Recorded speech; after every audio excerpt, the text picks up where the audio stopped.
You created a big stir in the SA20 auction this year. Were you expecting it? So no, it was quite unexpected, especially because my name was so late in the auction as well. And my career only starting quite recently, so I wasn't expecting that. But obviously, when the auction went on and the stir carried on going, I was like, cheap as I just had to remind myself, is that my name on the screen or not? So yeah, I wasn't expecting that at all. And how did you react to it? Well, it was obviously mixed emotions, but when the guy, the auctioneer, said sold, obviously I was really ecstatic, and it just feels so good to get rewarded for all the hard work that we put in as sports people. And also, I like kind of did a little research, and I got to know that you used to bowl in your school. And right now, you work like you play as a batsman, but you're also very good with keeping wickets. So, is Yeah. there a time we can like see you as playing as an all-rounder in all three, like in all three positions? Yeah, so I think obviously with modern day cricket changing and evolving, I think it's really important to present all the skills that you have. So yeah, I actually kept at school, and then I started bowling after school, and now recently I started keeping again. So yeah, I think it's important for me just to work on all three facets, and it'll be really nice, getting to India and just learning the master of spin bowling.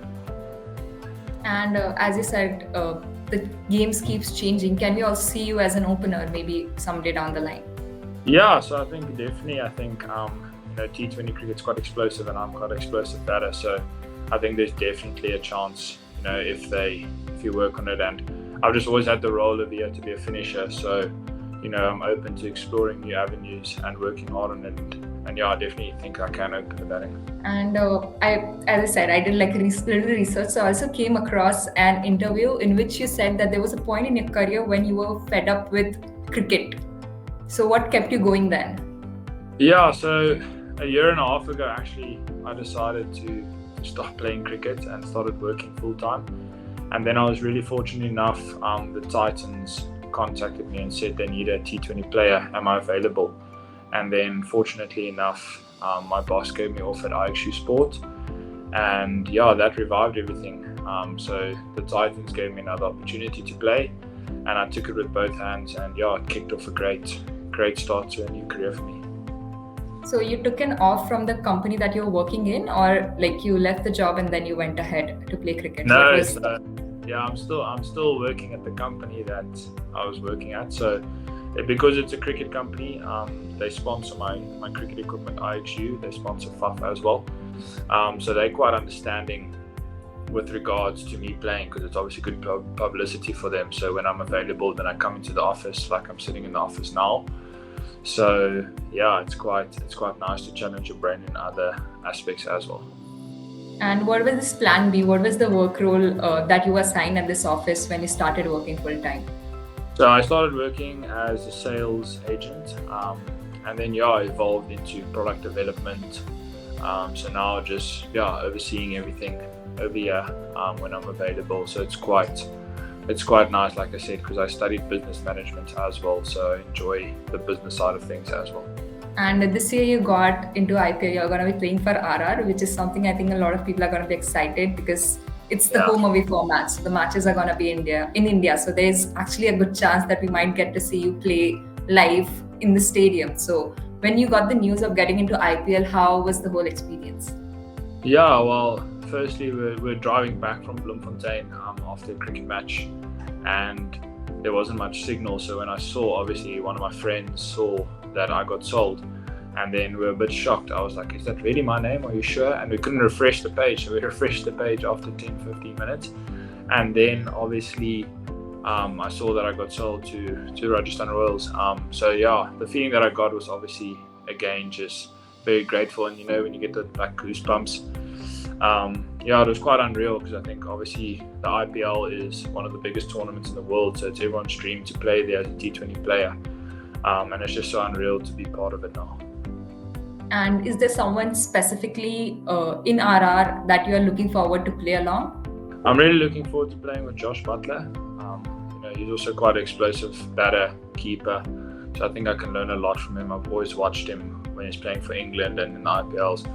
So yeah, I'm really looking forward to playing with him. But I think it's just going to be experience for me because there's nobody else in the team from South Africa. So, just to work with all those guys and get to know everyone and build relationships, I think that's the most important thing for me. And if I have to ask you, who has been your inspiration growing up and when you were watching cricket, who was that one cricketer that you look forward to? Who would that be? I've always followed Jock Callis, and I was fortunate enough to to be part of the Jock Callis Foundation, where they gave me a scholarship at school.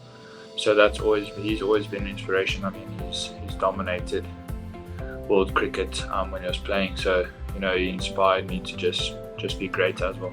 And we were just talking about you being a finisher, like playing in different roles. So right now you play at 6 and you are a great finisher. You boss it like anything. What mindset does it take to do it the way you do it?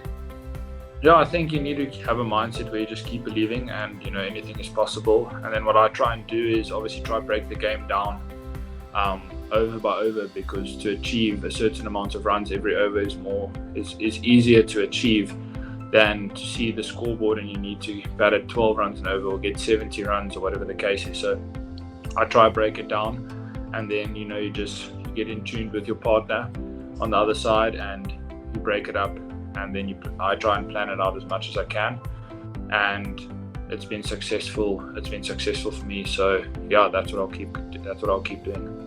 And if I have to just talk about you, you are being looked as the future of protest. Does that put an extra pressure on you? I think to an extent it does, but for me, I try and stay in the moment. So, take one step at a time. So the next tournament is now the SA20. So I'm just trying to focus and do well over there. And then after that, focus on the IPL.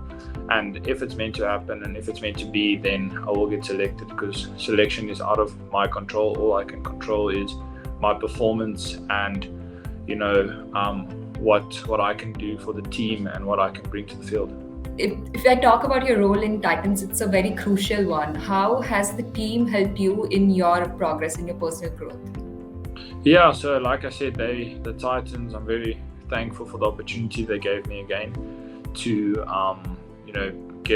get back onto the field and play professional cricket again.